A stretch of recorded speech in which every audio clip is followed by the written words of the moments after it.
Good morning to everyone. Happy Sunday and welcome. Again, we're thankful for each one that's here and for you take the time to listen to this morning's lesson.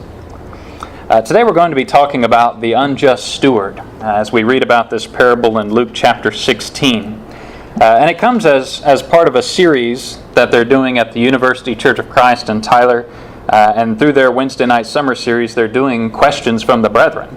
And so they just kind of took a poll, and from their membership, this was one of the things they asked about. Specifically, why was the unjust steward commended? So as we look at this story together this morning, we're going to try and answer that with some good biblical points. It is a very interesting parable. For some, it's one of the most troubling or most difficult of the parables that Jesus told. And of course, you're aware when Jesus taught with parables, he's using these stories about earthly situations to teach about powerful spiritual meaning. It's one of the ways we see him as the master teacher, because he was able to bring these lofty concepts down to a level of basic understanding. The common man could pick up on these lessons. But even with that being said, sometimes it's a little harder to figure out what everything might mean. Where we start, Luke 16, we begin at verse 1. He also said to his disciples, "There was a certain rich man who had a steward, and an accusation was brought to him that this man was wasting his goods."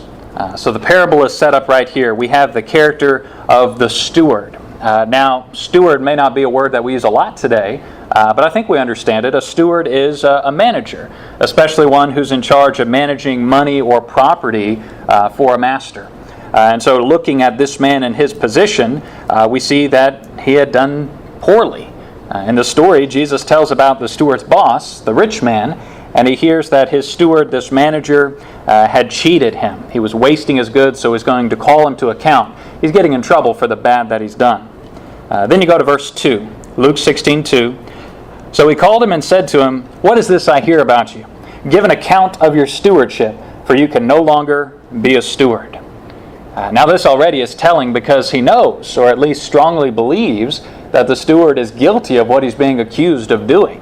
And so even now, as he asks him to give an account, he already says, "You will no longer be a steward." And so it's clear that he's going to leave his position. He's going to be fired. And this steward, one writer said, had followed a career of embezzlement, and now it caught up with him. Sometimes we say your sin will find you out, and that was certainly true here. But it also brings us to our first major point, and this is where we want to make application. Major point number 1 is, we will all give an account of our stewardship. And that's why this is such a valuable parable. We see the steward in the story is called to account by the rich man, his master. Well, every one of us will be called to account by God. We have to give an answer for the decisions we make, the actions that we take. One place we see this described in the Bible, 2 Corinthians 5 and verse 10. If you look there, it says, "We must all appear before the judgment seat of Christ, that each one may receive the things done in the body according to what he has done, whether good or bad." In other words, we will all be called to account. We will all have to answer for our stewardship, and this would include so many things. But for both sinner and saint, we have to come before God and give an answer regarding how we spent our time. We have to give an answer regarding how we used our talents. We have to give an answer regarding our substance, our resources, and the influence we had on those around us. For those of us who had families, we have to give an account of our family and the time we spent either raising and nurturing them or else neglecting them. And so everything falls into this category, the stewardship and the answer that we give to God. Now coming back to our main text here, Luke 16, you pick up at verse 3 and 4, you start to see the steward's reaction. "Then the steward said within himself, 'What shall I do? For my master is taking the stewardship away from me. I cannot dig. I am ashamed to beg. I have resolved what to do, that when I am put out of the stewardship, they may receive me into their houses.'" Now this, to my mind, is one of the most interesting parts of this parable. You get to see his rationale, the steward in the story. He knows that he's going to be called to account. He knows that his poor management will be exposed. He knows that he's going to be fired. And he knows these other options, these alternatives, are unattractive to him. He says, "I cannot dig," talking about manual labor. He says, "I'm not going to earn money with my back, with the strength of my body." And he also says, "I'm ashamed to beg." And isn't it interesting? He finds begging shameful, but he doesn't see shame in stealing from his master. He doesn't see shame in wasting those goods and embezzling funds. And now the real trouble as we move to the next part, Luke 16, look at 5 through 7. This is the most troubling part here. What does the steward do? So he called every one of his master's debtors to him and said to the first, "How much do you owe my master?" And he said, 100 measures of oil. So he said to him, "Take your bill and sit down quickly and write 50. And then he said to another, "And how much do you owe?" So he said, 100 measures of wheat. And he said to him, "Take your bill and write 80. So the unjust steward really compounds his sin. He was already wasting those goods. He was already embezzling funds, being a bad steward. But now he makes matters worse. He says, "I know I'm going to be fired anyway, so what can I do to preserve myself?" And the way he does this is to make friends of all the people who owe money to his master. And so he takes their loans, their accounts, and really cuts how much they owe. And how much would we like that? If the bank called us in and say, "Well, this is how much you owe on our loan. Why don't we just settle it for half that amount today?" We'd say, "Oh yeah, that's great." And so this steward is really buttering these people up. And you can see he's trying to prepare for the next stage of life when he's unemployed. So he's settling these accounts in a way so that he'll have friends after his current master kicks him out. Now, if you're ready, here's the most shocking part of this parable. It's found in verse 8. Luke 16 and verse 8. So the master commended the unjust steward because he had dealt shrewdly. For the sons of this world are more shrewd in their generation than the sons of light. Now, as we said, this is one of the most difficult parables that we see Jesus tell. And some people, I think, do a bad job explaining this. They say, well, Jesus didn't commend the unjust steward. The master in the story, within the framework of the parable, did. Well, that doesn't really solve the issue here. Jesus is the one creating the story. He's the one telling the parable. So you can't weasel out of it that way. He truthfully is commended. But he's commended for something very specific. And I think it's important we see not just that specific commendation, but also the application. And so Jesus uses an obviously dishonest man as an example for his disciples and for me and you. And it's no wonder, because God can certainly use the evil things and the evil people in this world to still bring about His will, to still be an amazing teaching tool, sometimes to humble His people, other times to lead the way toward their greatness. We've seen that a lot in our study of the Old Testament. You think about Assyria, used by God to bring about His will, even though they're a very wicked nation. And so certainly within the framework of this story, we can use the unjust servant. So he's illustrating a particular point. And what is it? Well, not approving his conduct, but commending him for his shrewdness. What does it mean to be shrewd? That's a very specific word. As we find it here, it's used in the adjective form. To be shrewd is having and or showing sharp powers of judgment. It is to be very astute. Some synonyms for shrewd would include perceptive, sharp-witted, intelligent, discerning, smart, clever, or wise. Now, you just think about intelligence for a minute. When we see intelligence applied in a good, positive, beneficial way, we want to call that wisdom. Well, when that intelligence is applied in a negative or in a self-serving way, we often see it referred to as shrewdness. The word's not listed here, but you might think of the idea of cunning. That's what we're talking about here. The man had foresight to take action, and so he was very shrewd. Greedy, yes. Self-serving, yes. But wise in a very specific type of worldly wisdom. And this brings us to major point number 2, and what we need to apply for us. It is wise to prepare for eternity.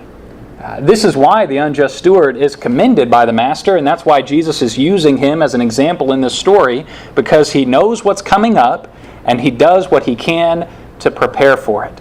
He does what he can to set himself up for the next stage of his life. And so, yes, even this dishonest steward can be a good example. What he did is very wise. The way he did it is not very wise. The steward was using physical life and his situation before he lost it, before he was fired, to prepare for the next stage of physical life. See, he wasn't preparing for eternity. He was preparing for his next job, or the time where he would need help from these friends, these debtors that he was buttering up. But we as Christians must use our physical life and our time here on this earth to prepare for the next life, to prepare for eternity, to prepare ourselves spiritually, and that's what's so important. Think about passages like 2 Peter 3, there from verse 10 and 11. And part of this context talking about the great change of age. The elements will melt with fervent heat. Both the earth and the works that are in it will be burned up. And notice verse 11 especially.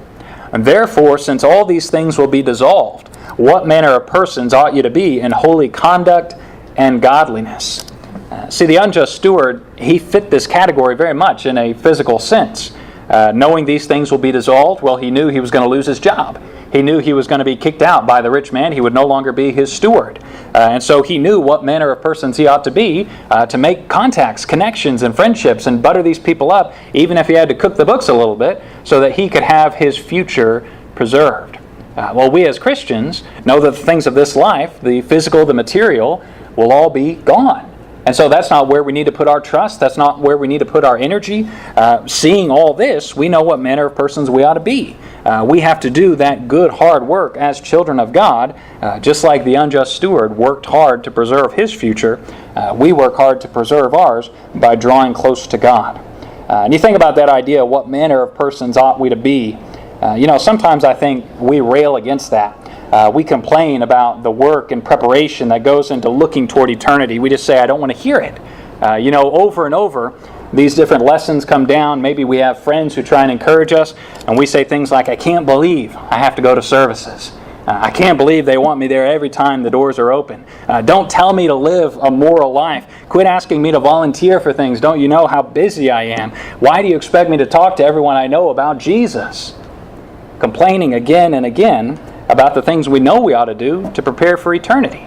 The unjust steward is a good example because he didn't complain, he didn't stop, he wasn't halting or frustrated in his prospects. He said, I'm going to do everything I can to prepare. Why don't we as Christians do the same?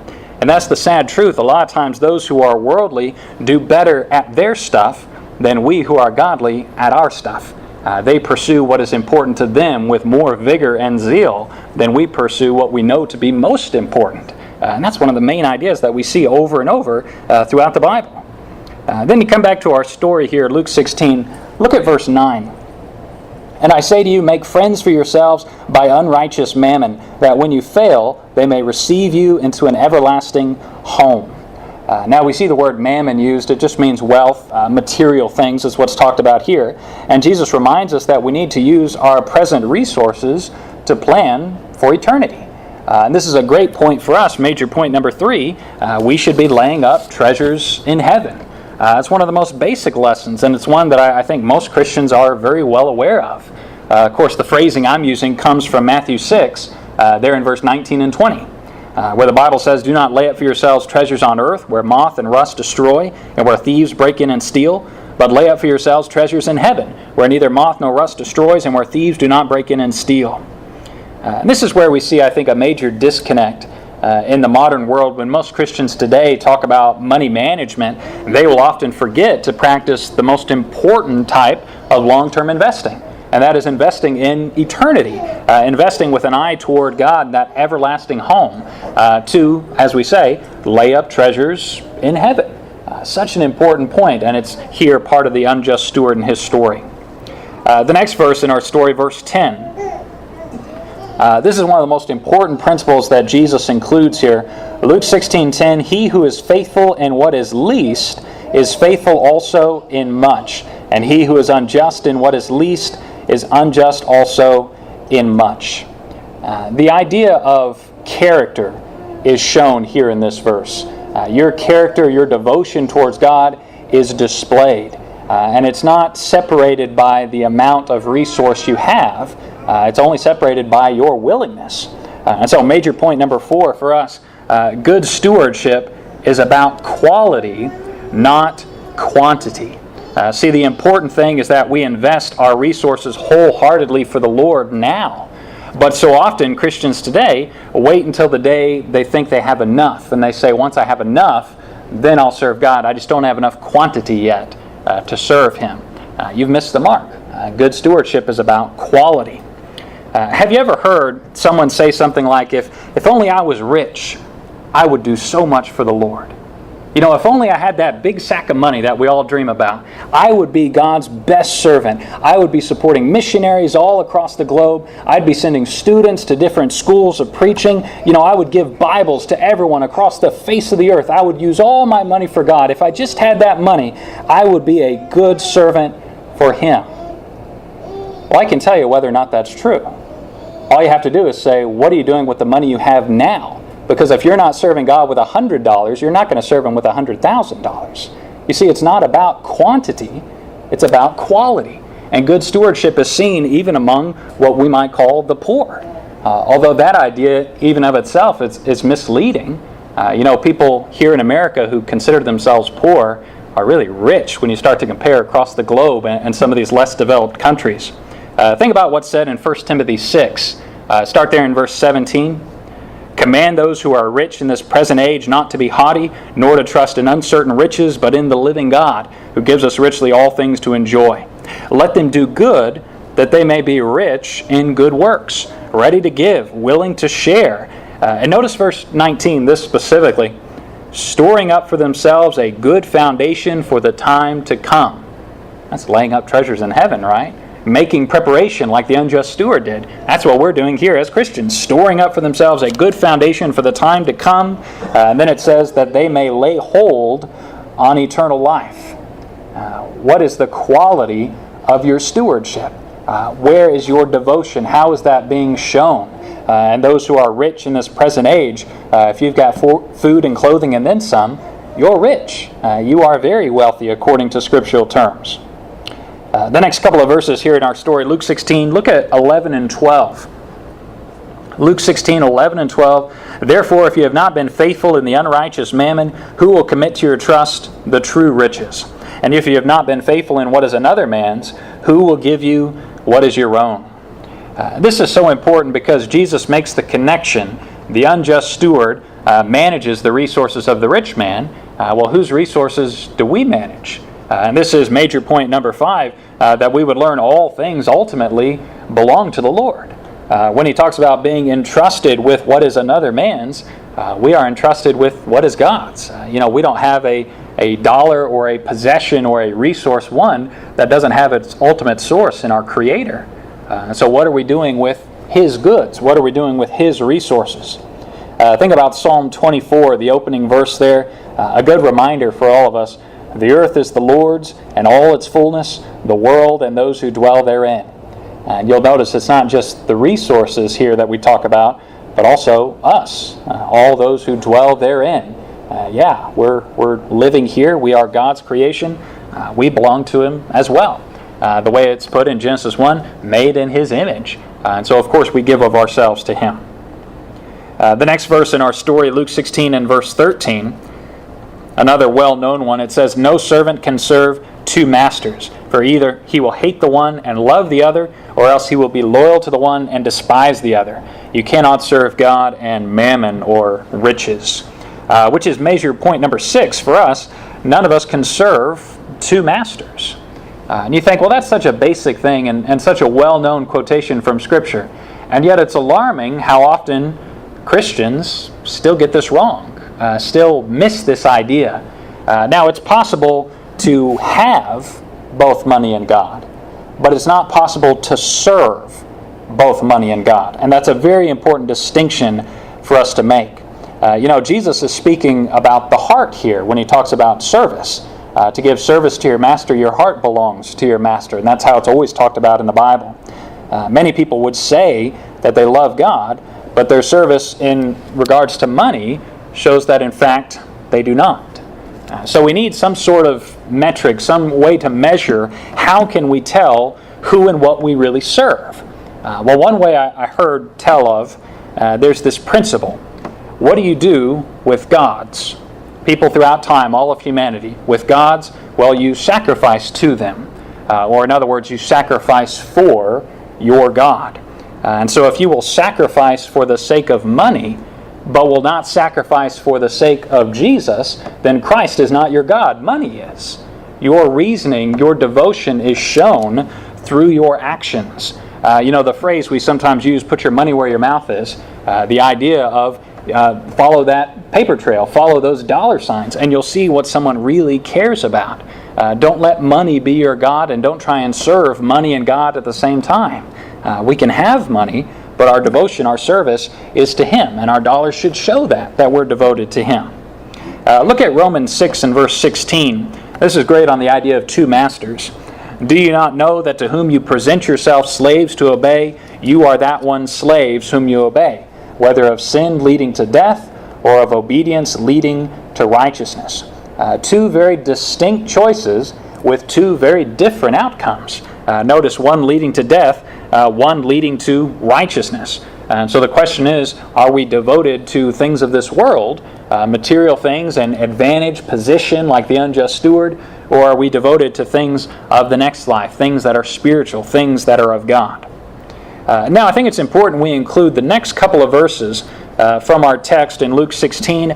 I know a lot of people will clip off the story of the unjust steward at 12 or 13, but it is important that we make this connection, and you can see it's part of the same context here. Luke 16, verse 14 and 15. Now the Pharisees, who were lovers of money, also heard all these things. They heard the parable of the unjust steward, and they derided him, that is Jesus. And he said to them, You are those who justify yourselves before men, but God knows your hearts. For what is highly esteemed among men is an abomination in the sight of God. This is great for us to understand what's being handed down to us in this story, in this parable. It's one thing to justify yourselves before men. That's what the Pharisees were very, very good at. But smooth words and a loving smile won't be able to deceive God in the same way. Having that pomp and circumstance, having that influence and that pious outside is not going to influence God to believe the same way you do. And as Jesus is talking with them, he says, You justify yourselves before men, but God knows your hearts. This is one of the most important points, not just as it relates to money, but as it relates to humanity's relationship with the divine. God knew their hearts, and God knows our hearts today. Now, for some people, the idea that God knows your heart is a great comfort. For other people, I think the idea that God knows your heart is a curse. To say, even when I can put out a good front, God knows what's on the inside. God knows the intentions, the thoughts, the inner parts of me that I love to keep hidden because I'd be ashamed if they were out. God knows all of that, and He does for every one of us. It's certainly a sobering thought. Notice also in this text it talks about what is highly esteemed among men. It is an abomination in the sight of God. And the word abomination in its root meaning has to do with a stink, an offensive smell. And we certainly see that imagery used in some of the Old Testament passages talking about worship that is unauthorized, worship that is not according to God's prescription. It is an offensive odor before our Lord. And it's kind of a funny coincidence because there it also talks about the Pharisees who derided him. And the word for deride literally means to turn your nose up at. So here we have the religious leaders who turn their nose up at Jesus and His teaching, all the while Jesus says what you're doing causes God to turn His nose up because it is an abomination, it is an offensive smell, because it has the appearance of righteousness, but in actuality it's everything but. Also, they're called out for being lovers of money. And you notice that's a very strong accusation that's made here. And again, it goes back to what we see in 1 Timothy 6 and in other places. It's okay to have money. To use it for God's purpose is certainly a good thing. But the love of money is the root of all evil, 1 Timothy 6:10. And so he calls them out. They are lovers of money. And oftentimes don't we reject the message of Jesus because it hits too close to home.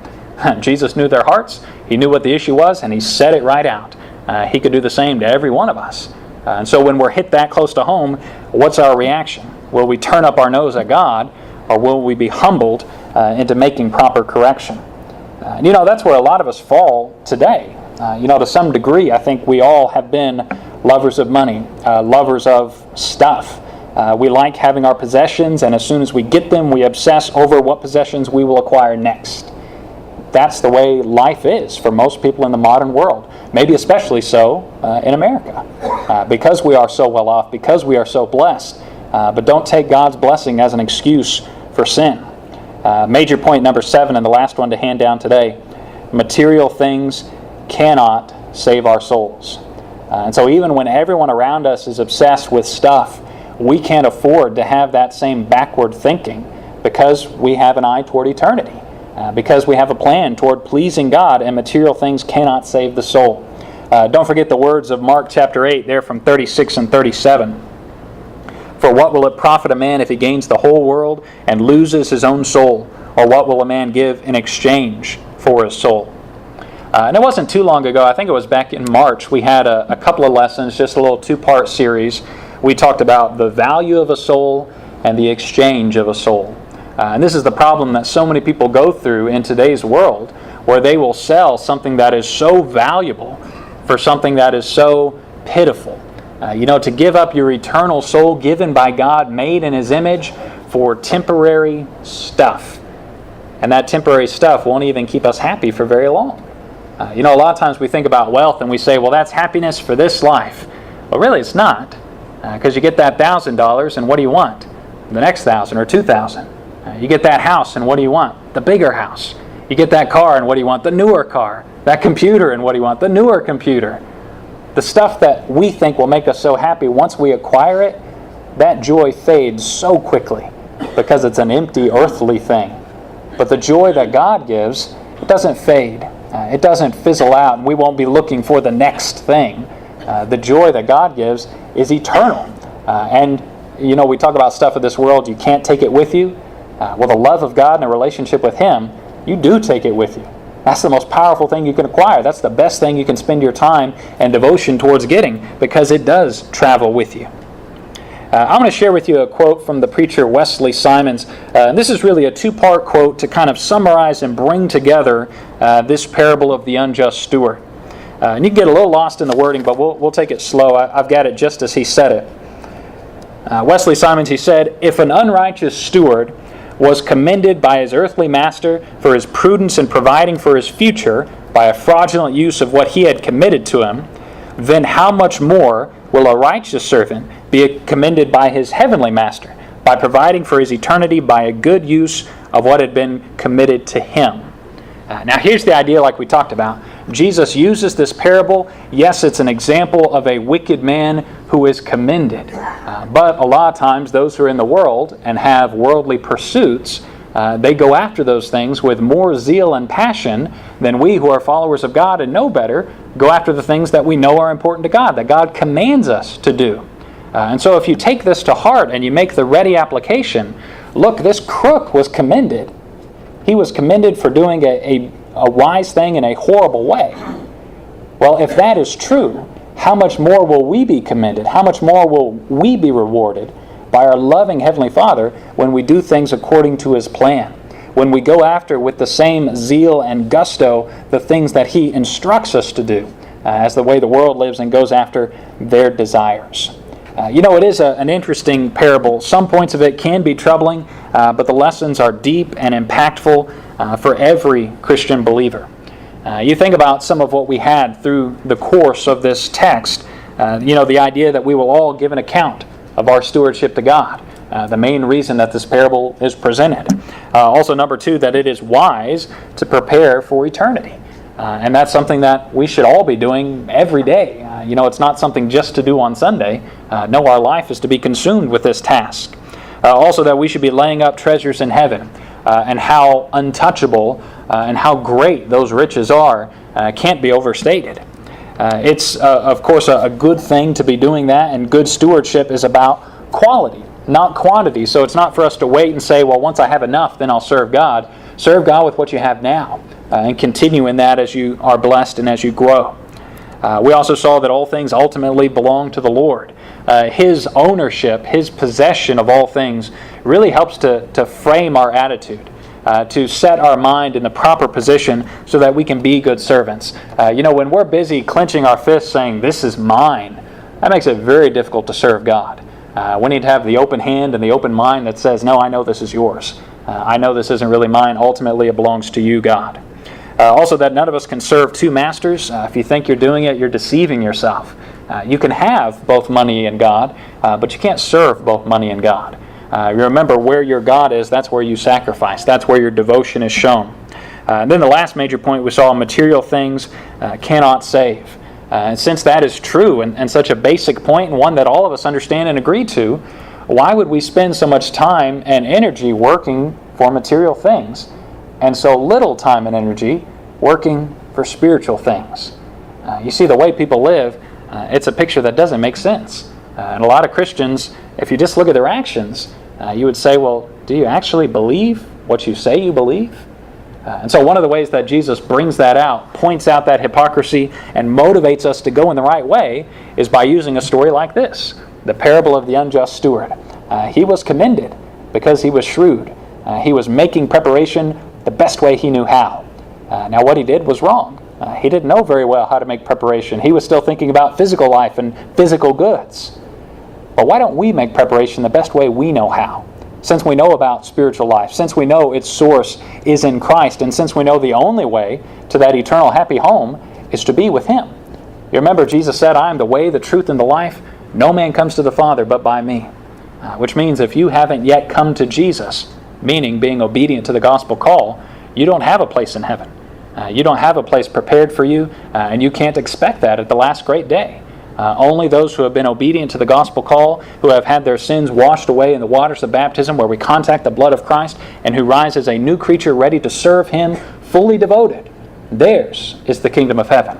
And if you're a Christian who's slipped back into the world, back into sinful practices, maybe a love of the things of this world, that sin separates you from God. But we have a God who's loving, who's ready to forgive, and we have good Christian brothers and sisters who are ready to work alongside us. If you need the prayers of the congregation, or if there's anything we can do to assist you in your spiritual condition this morning, we would invite you to come as together we stand and sing.